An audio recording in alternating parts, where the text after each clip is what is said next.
Did everybody sign up?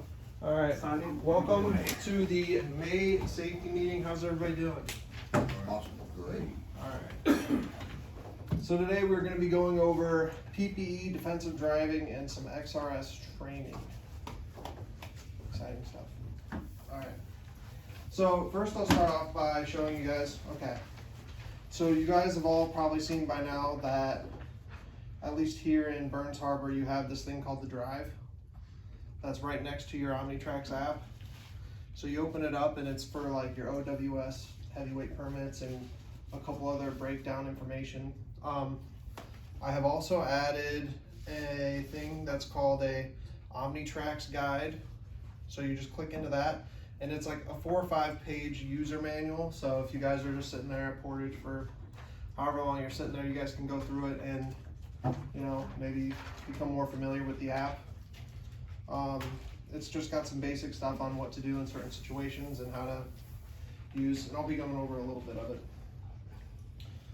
Okay, so here it is, OmniTrax. We're gonna start off with the log editor. So this is how you kind of view your driver's log. Everybody knows that you hit the home button and you go to HOS, the hours of service, and it will show you your previous 8 days. So it'll show you today's date and then the previous 7 days.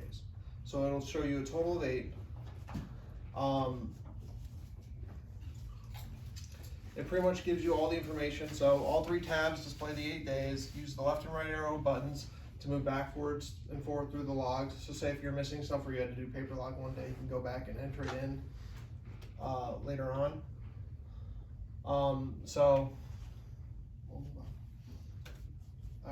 So once you enter in your tab, you have to certify the tab, and it enables the driver to certify their hours of service log, which is required by the ELD mandate at least once per 24 hours. So you guys know when you guys get into the truck, it makes you certify your previous day's log or the current day when you're done. The tab displays all log events for a given day. Simply select certify button to certify your log. You've all seen it. It's right here, and then it'll come up with a thing at the bottom that says certified. When you've certified all your logs, the red indicator next to your certified label tab will disappear. The undefined tabs display details about any unassigned vehicle activity you confirmed when you review your carrier edits. So when you guys see that thing when it's asking, like when it shows hours, the unclaimed hours, make sure you guys are deleting that unless you've talked to me previously, because I'm the only one that's going to be sending over stuff. So if you guys are showing zeros and you call me up and I say, hey, log out, log back in, accept my changes, that's when you can accept your changes. But if you guys see random hours pop up, don't just go through and click accept, because then it's going to take all your hours away. Pretty simple stuff.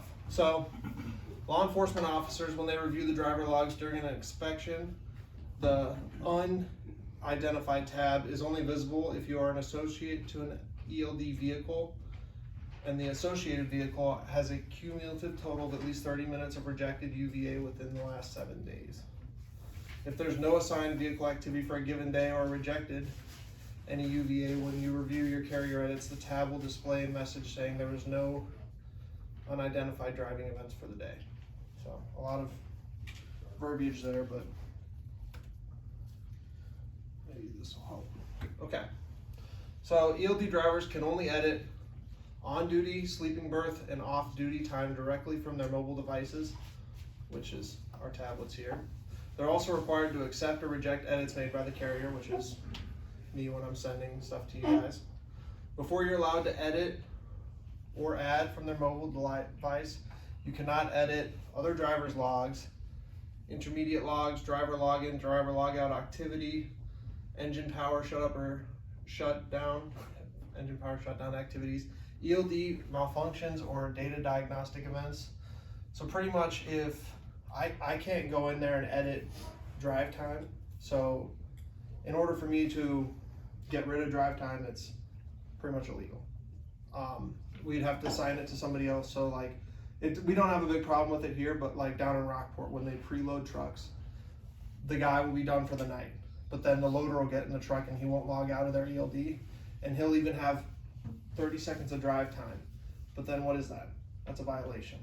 And then it takes me the rest of my morning trying to figure out how to get that thing off. But So big thing, guys, when you're finished with your day, make sure you're logging out.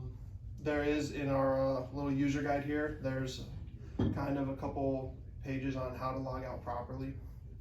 And we might go over that next safety meeting too, but I'd recommend looking at it. So, in addition, you will not be able to reduce or delete driver time, like I said.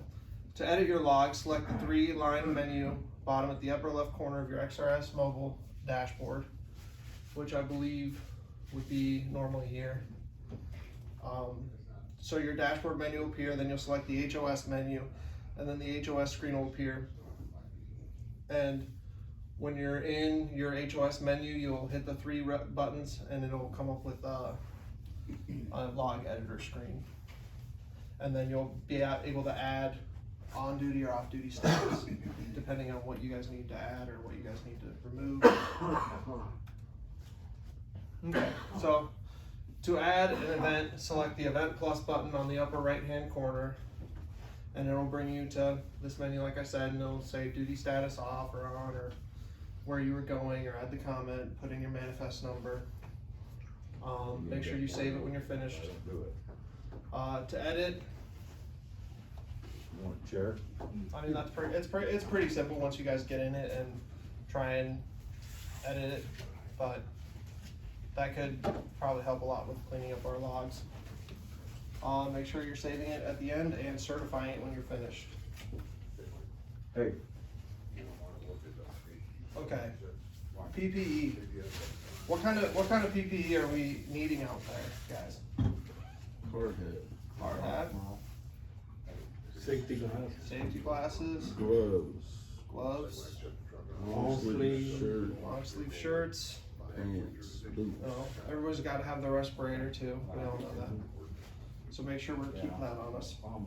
So protection against chemical hazards, spent acid and regenerative acid can contain a various hazardous substance involving strong acids or toxic compounds. PPE such as gloves, goggles, face shields, and protective clothing act as a physical barrier, preventing direct contact with the chemicals. Constant and proper use of PPE minimizes the risk of chemical burns, skin irritation, respiratory problems, and other adverse health effects. So, prevention of contamination of spent acid and regenerative acid may contain contaminants or impurities that may be harmful. So, you wear this, guys, as like a general barrier. So every day we're working with this stuff. This stuff is going to help you in the long run stay healthy and not get any, skin defects, or, you guys are pretty much rolling around in this stuff. So we got to wear our gear and make sure that we're being safe. Okay. Minimization of occupational exposure. So continuous exposure to spent acid and regenerative acid can lead to cumulative health effects over time. Prolonged and repeated contact can result in chronic health issues such as skin sensations, respiratory disorders, organ damage, or other stuff, Pretty much we need to be wearing our PPE every day, and that's gonna help us be healthy and safe. Emergency preparedness, accidents or unforeseen incidents can occur when working with acid. We've all seen it, spills, leaks, whatever. Our PPE is there to help us be safe even when we're in the accidents. So by wearing PPE consistently, workers are better prepared for responses such as emergencies. PPE can provide a vital layer of protection during cleanup or evacuation procedures, reducing the risk of immediate harm and allowing workers to safely address situations. Okay, so here I've listed just a couple PPE items that we should be wearing, Get a coat off of it. We want our chemical resistant gloves. And remember, where are we not wearing the gloves? In the truck. In the truck. Good. Twice. We want to keep our trucks clean too. Yeah, Safety goggles, face shields, especially when you're under the rack. You want to be wearing your hard helmet. You want to be wearing everything, because Lauren comes around there in her truck, and what she's gonna see? She's gonna see somebody and look for their wearing their hard hat and their splash shields. You want to make sure you got your long sleeves on, especially when you're in steel mills. They're all pretty strict about that. Respiratory protection, I just keep it in the truck. I know we're not working with fresh acid, but It's a good thing to have. And steel-toed boots. Okay, defensive driving. So, how many of you guys remember your Smith system training? Everybody, yeah, fun stuff. So I thought I'd just, go over a little bit of it. Using our mirrors effectively, making sure that we're looking at our mirrors. Everybody remember how often you're supposed to look at your mirrors? 5 to 8 seconds. 5 to 8 seconds, good job. So that'll help us, create a barrier of space and anticipate any potential hazards. Remaining focused on avoiding distractions. What are we not looking at while we're in the car? While we're in the truck? Phone? Our phone, our sandwich, the billboards, whatever. We're looking at the road, we're looking at the job. All right, make sure we're adjusting our driving behavior for the conditions. If it's hot out there, it's probably not going to affect your driving conditions, but you might be a little fatigued because you're tired. If it's cold there, I know everyone knows how to drive when there's snow out on the road, but we won't even talk about that right now. All right. Safety considerations. So, hydrochloric acid is a corrosive and highly reactive substance. It poses a significant risk to human health, infrastructure, and the environment if mishandled or released during transportation. The primary responsibility is to ensure that safe containment, handling, and transportation of hydrochloric acid to prevent accidents, spills, leaks, or exposures. Regulatory compliance. Transporting hydrochloric acid falls under specific regulations and guidelines established by the national and international regulatory bodies. Compliance with these 3 regulations, such as the Department of Transportation and the United States government, is critical. So things that we're looking for here are packaging, labeling, marking, documenting. So you guys need to make sure that your placards are right. You need to make sure you got your paperwork on you, you got your book handy. Make sure that we're ready for pretty much anything, guys.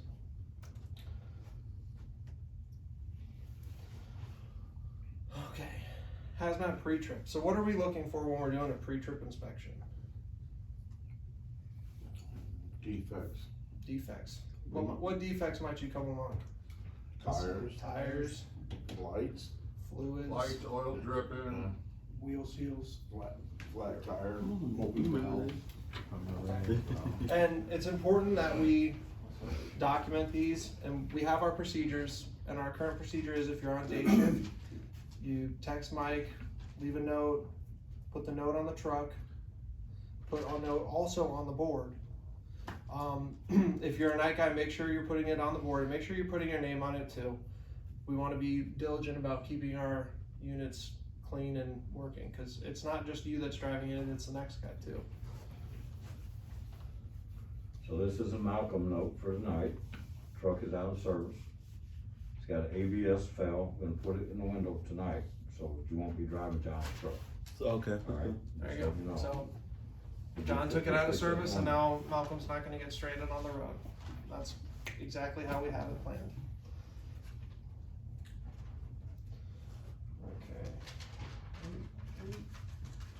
Okay, safety equipment. The pre-trip hazmat inspection involves checking presence and functionality of safety equipment specifically for transporting hazardous materials.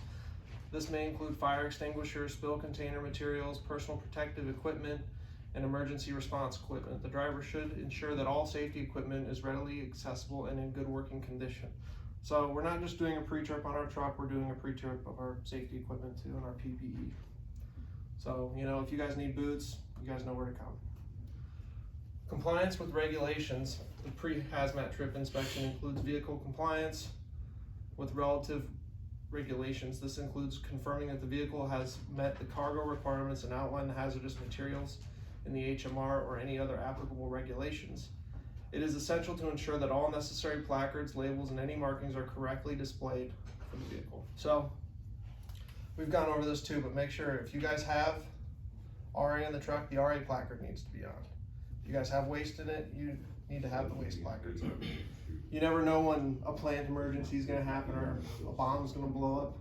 And if the wrong thing's labeled, that could be that could be crucial for whoever's coming in there and trying to clean up the mess. Okay, here's some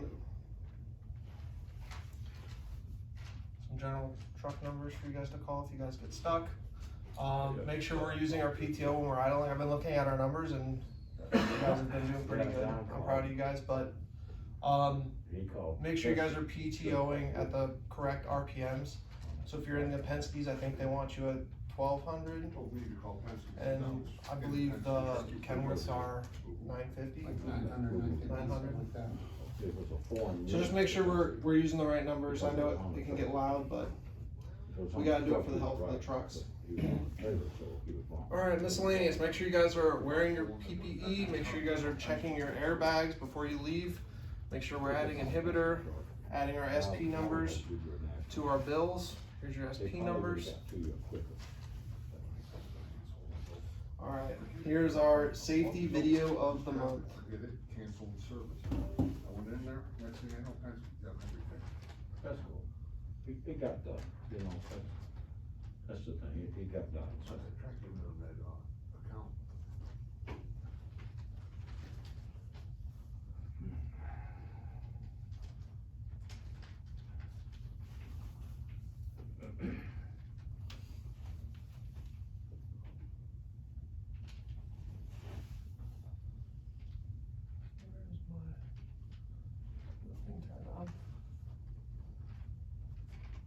I don't know if we'll get volume here, but You should show one of the Cougar guy going over railroad tracks. I seen that. Yeah, I knew so what happened. this was an instance where a tanker truck hit a school bus. Nice. So guys, just be careful when you're out on the road. Make sure we're vigilant of everything that's happening. Well, he's booking pretty. Did you see how fast he's coming? Yeah.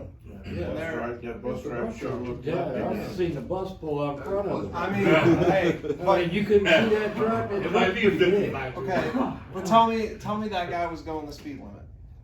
It looked like he was. Just like before. I don't know what the speed limit was. Hey, remember that? But for a two-lane road, he was thing that we hauling. had, that Smith thing you showed us? Yeah, That bus driver should have looked left, right, and left. he should have, but Yeah.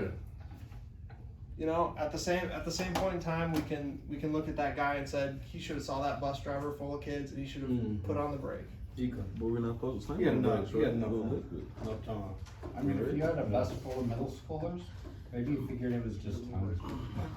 I mean, and that's what it was. That bus, Way to go. that bus was filled with high school and middle school kids. Mm. And the only reason they showed it because no one got hurt. So, Oh, I thankfully, would have been half dead. What you mean nobody got hurt? I don't think anyone got hurt. They said nobody got hurt in the I would've video. I paid fell for out with my neck break. Yeah. Call my lawyer. Shaking and I can't everything. feel I'd have my- been. I mean, the reason they have speed limits, guys, is so Yeah, if somebody for sure. pulls out in front of you or runs in front of you, you have time to react.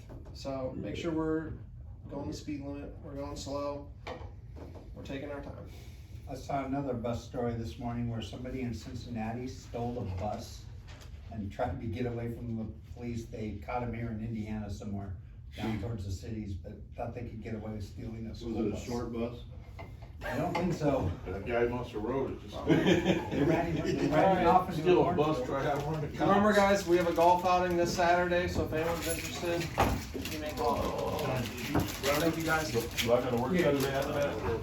Of course not. Yeah, we're working up there?